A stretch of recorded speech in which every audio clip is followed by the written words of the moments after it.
Hello, everyone. I'm TrungX, and you're about to dive into a video I can't wait to share. Let's get started. I had an idea for a scene under the sea, where a sunken ship has been buried for hundreds of years. A massive shark, possibly a megalodon, happens to swim by. Unbeknownst to it, inside the sunken ship hid a giant snake. Feeling the imminent danger posed by the megalodon and his children, the snake seizes the moment, launching a surprise assault when the giant shark least. The snake bites the megalodon's neck and coils around the poor creature.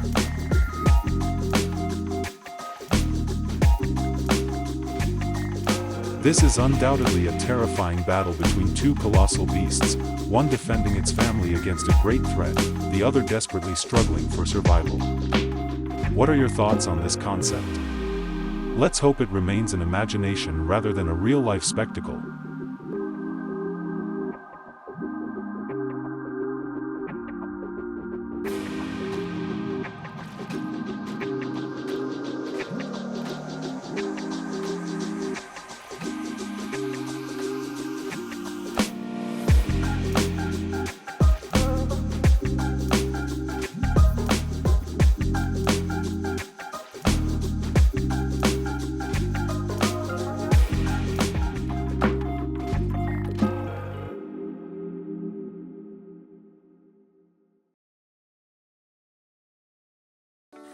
We'll start by sculpting the megalodon shark from polymer clay.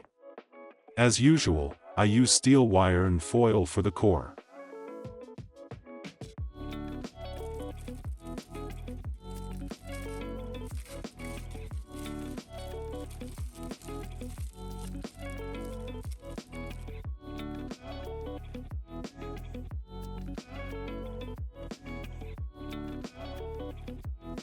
Recognize this step?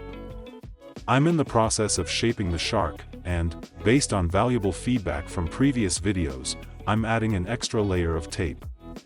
Alright, now, I'm carefully applying thin layers of clay that I've rolled out.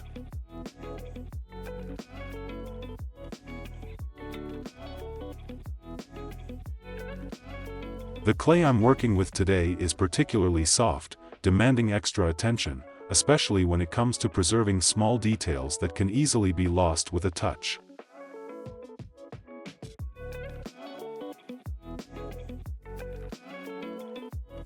I usually work on the shark's body first, then craft some parts separately and then attach them to the main body.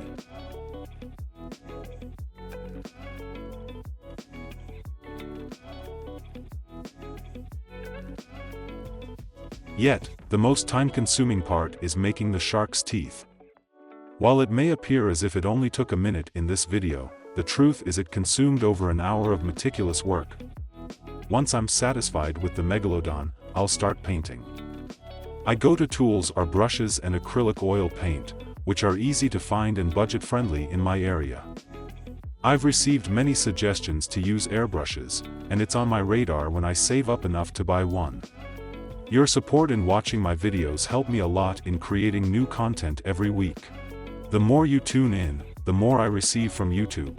So, please, keep watching and sharing my videos, it's a big boost to the channel. Thank you.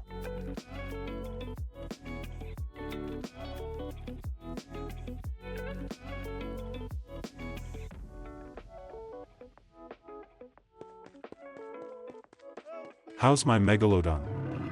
It looks fierce. Watch out, it's about to bite my finger.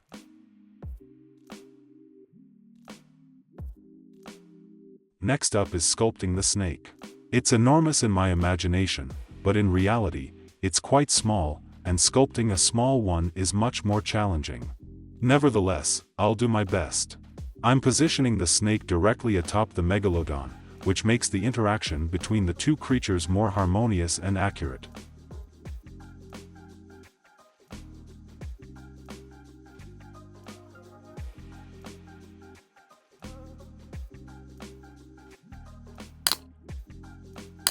To be honest, the current rendition of the snake doesn't meet my expectations.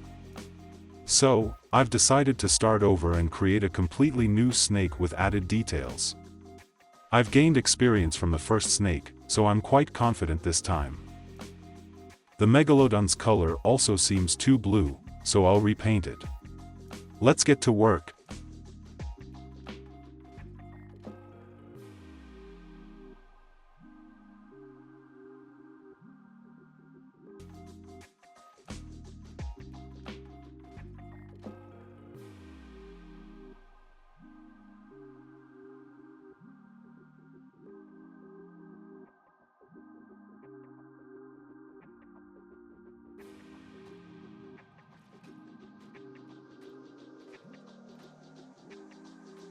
In case you want to make your own snake, let me know in the comments section below. I'll upload more footage of the snake making process. I need to work faster since the first snake already took a lot of my time.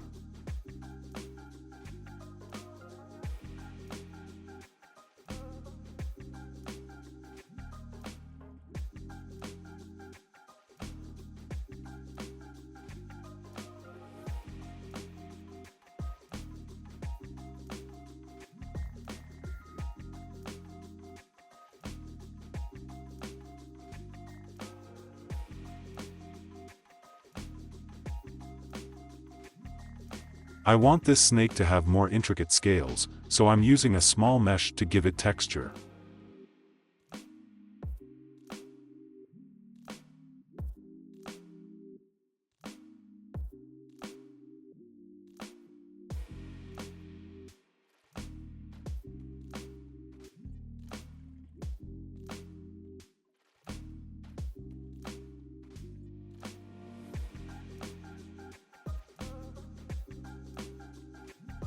Wow, what are your thoughts? They resemble those of a real snake, don't they? This snake is good to go.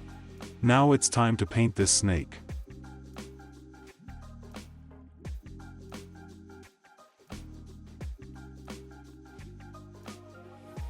It'll have a light yellow base with lots of black spots on its body. Creating a beautiful snake, even through painting, is time-consuming. But that's okay. I want my dioramas to become more interesting, detailed, and, of course, even more impressive because I cherish you, my fantastic viewers. So, it's finished. Let's take a short break.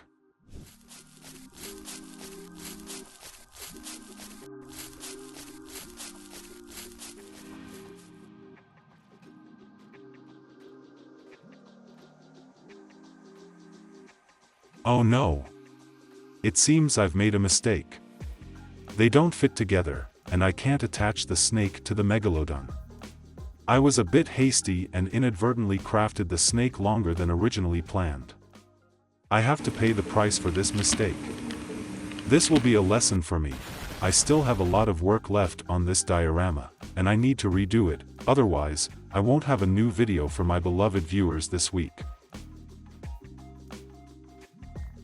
I'll stay up all night to recreate the snake. This is the third time I make this snake. I hope there won't be any more mistakes. I've decided to keep calm and proceed one step at a time, without any room for carelessness.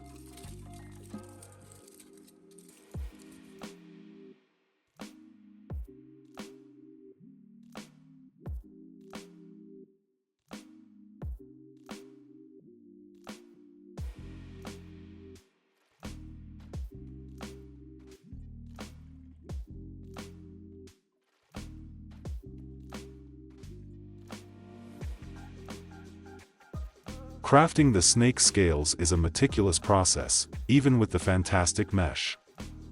As I mentioned at the beginning, the clay I'm using this time is relatively soft, and it's easy to blur the fine scale details.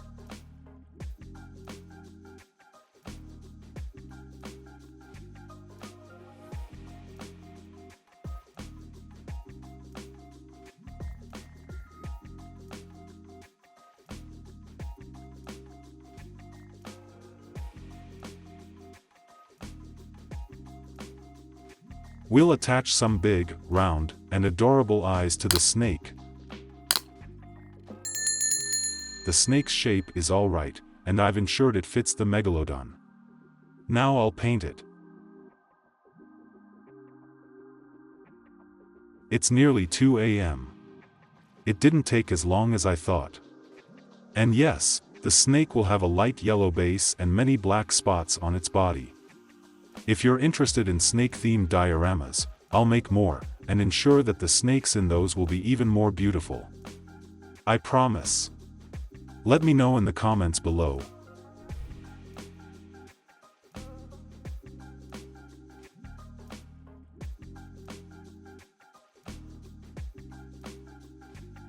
Even though I worked carefully, I'm still nervous when attaching the snake to the Megalodon. Fortunately, it turned out well, and the fit is just right without any flaws. How do you feel about it?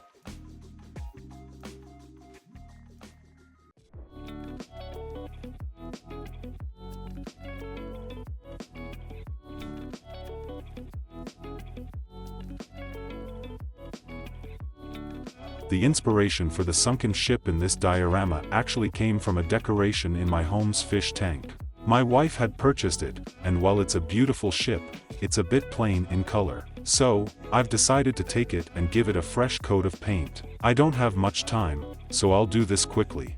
I'll use a Formix sheet as a base. The ocean floor is made of plaster and placed on this Formix sheet.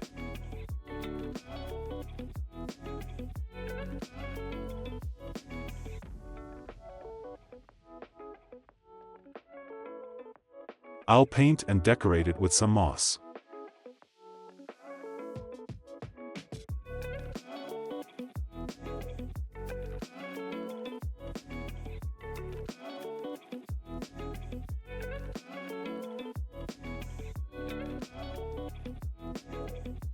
How do you like this base? I did the best I could in the limited time.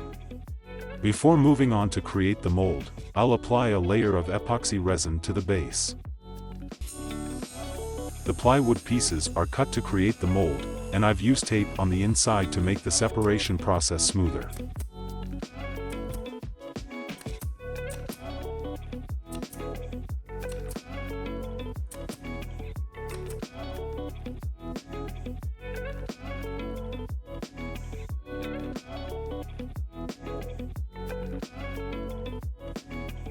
Hanging our two main characters is quite challenging. I had to get help from my sibling.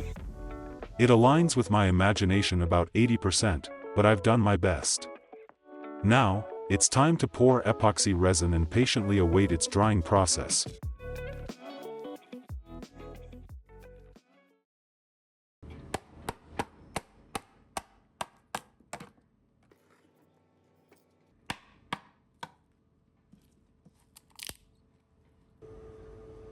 Once the mold is removed, we're left with a raw resin block that requires some polishing. The slightly rough surface will give the appearance of water more authenticity, don't you think? I'm off to catch up on some much-needed sleep to make up for last night. Rest well, and I'll see you next weekend. The diorama is now complete. Take a moment to admire the finished work.